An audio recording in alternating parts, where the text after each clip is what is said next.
you're telling a senator, you're bragging basically that we're getting convictions in cases that civilians won't take, but nobody asks you how, right? Uh-huh. And I'll tell you how. We have cases where they had DNA evidence to prove their innocence. The military wouldn't allow it. Now, their cases were overturned, but they never should have went to jail anyway. We've got young men who had video evidence. We have a guy, Matt Lepart, Air Force. He's in prison now. He had video, legally obtained video of sexual intercourse with his wife, his then wife, but he wasn't allowed to present it in court. He wasn't allowed to present the video. Do they ever give a reason for these denials of evidence, or is it just no? I think there's one. I don't recall what they said, but if I come to you, say that the evidence was legally obtained, so it was in a one-party state, so he legally recorded it. So I don't know the specific reason, but they saw the video and they convicted him. He got over 20 years. He's in prison now. Wow. That's fucking so sickening. I'll tell you another one. I work in law. So that's why I'm asking these questions about how they're trying to deny the evidence on these things, because there's specific rules for all of that. If we can demonstrate that any of those rules were broken and we can get to a judge who will listen, some of this, it's possible that we could get to some of these cases, but continue, please. The challenge, Battle Dwarf, is it happens so widespreadly, if that's a word. I mean, it is now. Okay, pop, bless it. So it's a word now. So it's, where do you start? So I'll tell you what happened in this one case. He's an OSI agent. His name is Andy, and wow, he broke up with a young lady. So she comes over to try and seduce him. He said, nope, I don't want to be seduced. She wants to come over. He allows her to cuddle with him. She lays on his chest. Mm-hmm. She leaves his place and then goes to the base and said he raped her. So they do a rape kit. It's called a sane nurse. And the sane nurse determines she has had no sexual intercourse, no oral sex, no vaginal sex. She is so concerned, she brings in another expert to verify. Uh-huh. She's like, you just said you were brutally raped, beaten, choked, and there's no evidence you had any sex. None. Brings the second person in. The only DNA was where her head laid on his chest. They brought in a camera from Quantico, Virginia, to look at the bruising she had. They can find none. They knew it was working because she had a tattoo. It showed the layers of the tattoo. He got 30 years in prison. Wow. He got 30 years in prison. We have guys who were in custody hearings. A gentleman, he was in Alabama, custody hearing with his wife. He received custody of their daughter. So, guys, I want you to think about how hard it is in this country for a man to get custody of a child, much less a daughter. Oh, we're going to get to that part. No, we're well aware of that stat. So he gets Clarence Anderson III is his name. He's on our petition. You can see it. So he gets custody of the daughter, and then she files sexual assault charges against him. She goes to not one but two different police areas, right? I think maybe the sheriff and the regular police. They both denied, said nope. So then she goes to the military. So she goes to the military, and then her lawyers say, if you give up custody, I'll drop the case. He says, hell no, I didn't do it. He fights. He gets found guilty. He gets sent to prison. His mom, very savvy, and we have the recording. She calls, let me back up. His wife had an extramarital affair and got pregnant by the guy. She was a teacher. That never happened. So that's why he divorced her, right? He finds out she's pregnant with another guy. Right. So his mom calls the other guy, and he has a copy of the recording, and he admits that he lied in U.S. military court. But because he's a civilian, and she is too, they have no jurisdiction. So his mom takes the recording, gives it to the military. They have a hearing, and they bring him in to verify it. And he admitted on the call that he got $10,000. He was paid by her family, $10,000, and he lied in court. He gets in court, and he says it actually was $100,000.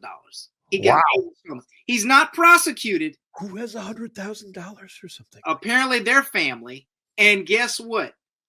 He still was in prison. He eventually was released, but that wasn't enough to overturn his verdict. And you talk about suicides.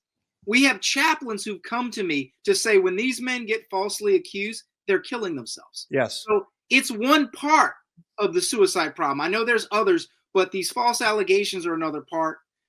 We have a case, and we found this out through, he is a talk show host out of Alabama who helps us. A young lady admitted that she lied. She falsely accused this guy, but he killed himself. The military would not overturn the conviction in death. So you believed her when she said he did it, but you don't believe her when she said she lied. Now, she gets a bunch of medications and things like that because things are not well there mental health wise. But the point is, we tell people, what if I told you your daughter would be believed, but your son would not? Regardless of the evidence, that's what's facing the military. And let me say this, we believe in true victims, right? We believe that the people who do this shit should be punished, but not when the evidence doesn't support it. And that's what we want. We love the military, right? We want it to be better. But how can you send your sons to the military with this going on? To get crucified. I mean, that's basically what's happening. This current military is not the military we started out in, gentlemen. No. All three of us sitting here know that. No, I noticed it started getting really stupid right around 2005, 6, 7, right in there. I started noticing it around 2003 when we were getting pipeliners. Yeah. That were about as useful as a screen door on a damn submarine. Yep.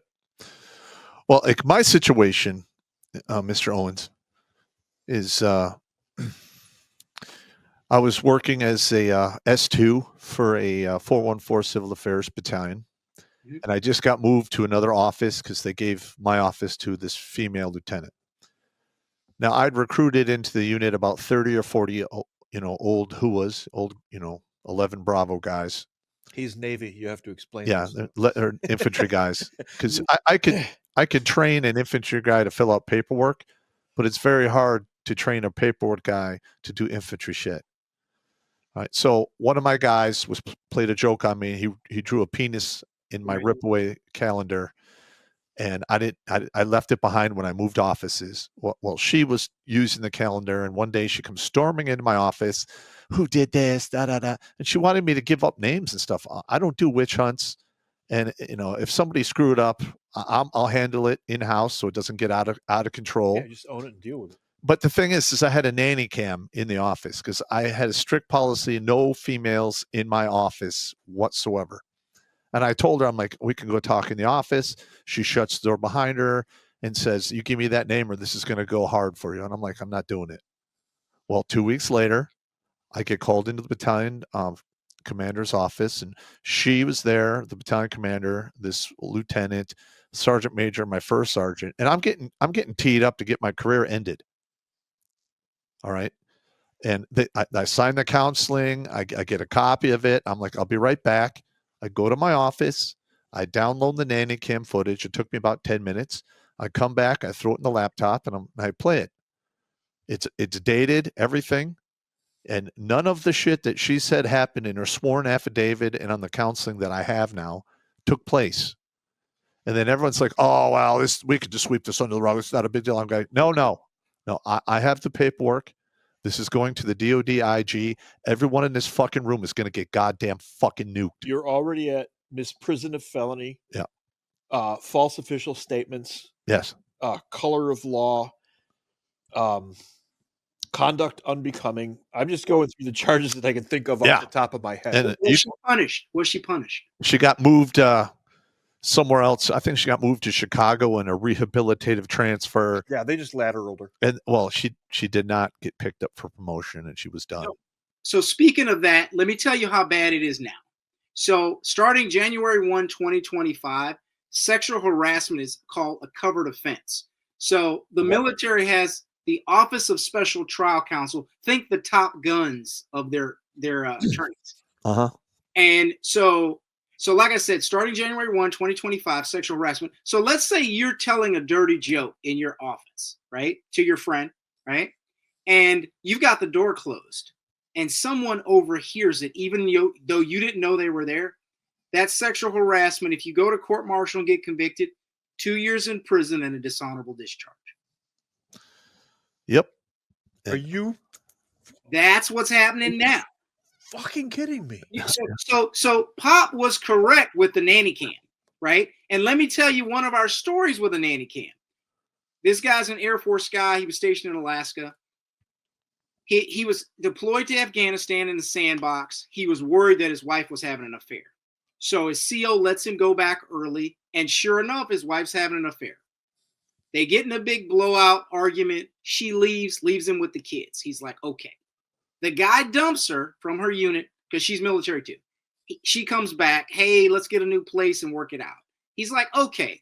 But he doesn't trust her, so he gets a nanny cam. Now, he didn't get the video, the high-end one. He got the still camera one. He goes off to work. Guess what he finds on the nanny cam battlefield? I can't imagine what she was doing with that other guy. So it's another guy, not the guy when he came back from it's not even the same. It's another dude. So hang on. So she was getting additional stabs to her meat pie? No, women don't ever do that. She was straddling him. It was a still picture in their marital bed. So she's a paralegal in the military. So she files charges against him, the Peeping Tom. She said that he was putting the nanny cam in there for sexual gratification. So get this. They know she's having an affair because she admits it on the stand. But they get the jury out of the room. So the jury never gets to hear it. So the guy says, no, we're not having an affair, who he has a picture of. But she says they are. None of them are prosecuted. And he gets convicted, dishonorably discharged, sent to prison. Now, what grounds? So again, his defense attorney wasn't very good. He should have argued intent. You knew she was having an affair, so his intent was not sexual gratification. It was to catch his wife cheating. Clearly, right? Yeah. But that's how they use the Peeping Tom. So like somebody who puts a camera in a shower, right? That law was designed for them. So what I tell them is, you've got a net to catch tuna and you caught a dolphin, right? So you got to have a way to release that dolphin, but they didn't. That guy was prosecuted. He even had one of his jury members come back and said, we wanted so much to let you go, but based on the judge's instructions, we had to convict you. That's another thing most people don't understand. It's called jury nullification. Yeah. You do not have to fucking follow the judge's fucking instructions. You do not. You fuck that guy. You could take the instruction and go, and then crumple them up, throw them in the garbage, and just get with the rest of the jury and go, this is absolute bullshit. Fuck that guy. He's, we're going to find him innocent. Yeah. Right. And you don't have unanimous juries in the military. So civilians, you got unanimous jury. Military, you don't get unanimous juries. And up until recently, your commander could pick the people who sat on your jury. Yeah, They just changed that. They just changed that. That's a problem. Wow. So he or she could cherry pick, and they did. Yeah, I'm sure they did. They did. And that's the type of stuff when you tell people, they're shocked, right? They're like, no, the military would never do this.